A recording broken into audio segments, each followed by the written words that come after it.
Then he mentioned that all types of worship are all for Allah the Most High alone, and nothing from it is acceptable for other than Allah. And the evidence for this is He's the Most High's saying, and that the masajid are for Allah, so do not invoke anyone with Allah. Thus all places of prayers, Thus all places of prayers or parts of the prostration are solely owned by Allah, so do not invoke or prostrate to anyone else in them, nor associate on the earth with Allah any partners, no matter who it is, for indeed all of the earth belongs to Allah alone, so single Him out in worship therein. So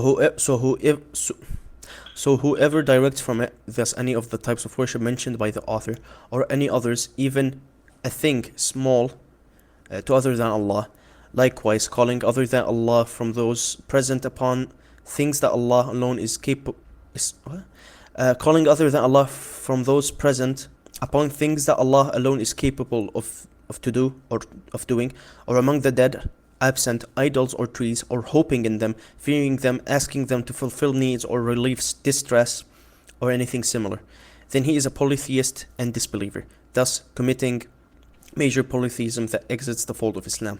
Shaykh al-Islam Ibn Taymiyyah, may Allah have mercy upon him, said, the Muslims are unanimous in what they have learned by necessity from the religion of Islam, that it is not permissible for a worshipper to worship, invoke, seek assistance from, or rely upon anyone other than Allah. And whoever worships an angel close to Allah, or a sent prophet, or makes prayers to them, or seeks their help, then he is a polytheist. The difference between polytheism and disbelief is that disbelief is more general, so every polytheist is a disbeliever, but not vice versa. So whoever circumambulates a grave or makes prayers to it instead of Allah, then he is a polytheist and is called a disbeliever. And whoever mocks something from the religion is a disbeliever, but he is not called a polytheist. Rather, his mockery is disbelief. As for in the hereafter, the fate of the disbeliever and the polytheist is the same. Both of them will abide eternally in the hellfire. May Allah protect us. Ameen. Allah the Most High said regarding the disbelievers, indeed Allah has cursed the disbelievers and prepared for them a blaze. And he said regarding the polytheists, indeed whoever associates others with Allah, Allah has forbidden him paradise, and his refuge is the fire, and there are not for the wrongdoers any helpers. And the evidence indicating that whoever directs any form of worship acts to other than Allah is a polytheist disbeliever is his saying the Most High, and whoever invokes and whoever directs any form of worship acts to other than Allah, likewise invoking with Allah another deity from the dead, deities, stones or others, for which he has no proof, thus neither justification nor evidence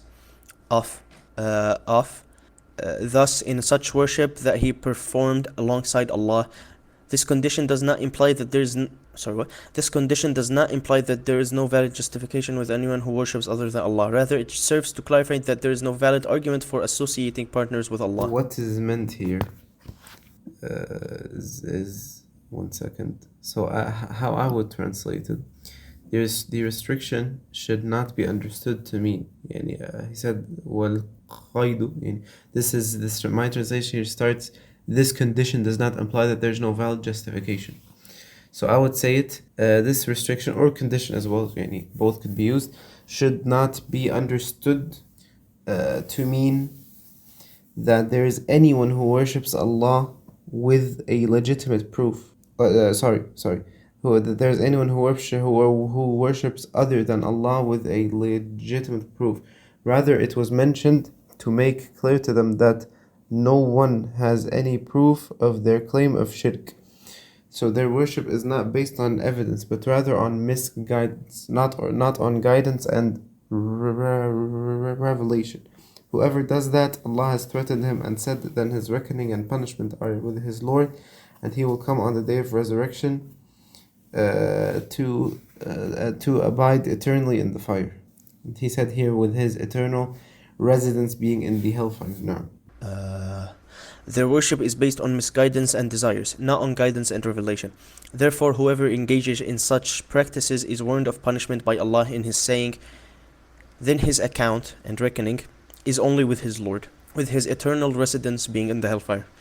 Indeed, whoever associates partners with Allah will not succeed, will not succeed, neither in this world nor in the hereafter, and those are the disbelievers who have exited from the religion of Islam. This verse provides a clear proof of the disbelief of anyone who calls upon others alongside Allah, whether the one being called upon is an angel, a prophet, a grave, or anything else.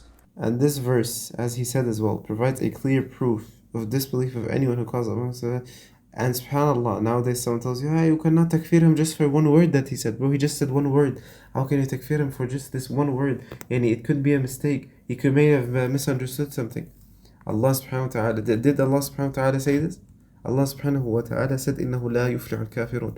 And in Surah Fatir as well, Allah said, وَيَوْمَ الْقِيَامَةِ يَكْفُرُونَ بِشِرْكِكُمْ وَلَا يُنَبِّئُكَ مثل خبير. And on the day of judgment they will disbelieve in your shirk. So Allah called it shirk, subhanAllah.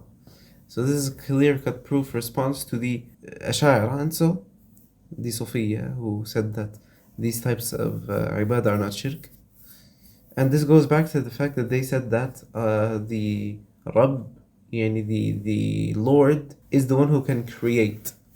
That's create can mean that he can create from nothing, as he said, from nihilism. Astaghfirullah. What he meant with that. Yeah.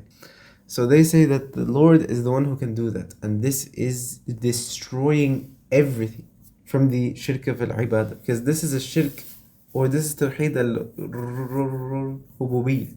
So they say if anyone says that anyone can create other than Allah, then he's a mushrik. Which is correct, but it's not just that. No, they say it is just that, the Ash'ari. So if anyone comes and says and invocates to the grave or so, then he's not a kafir. Why? Because he didn't commit shirk, because that's not shirk. SubhanAllah. So this is also a great door from which they got misguided. Allah musta'an. No.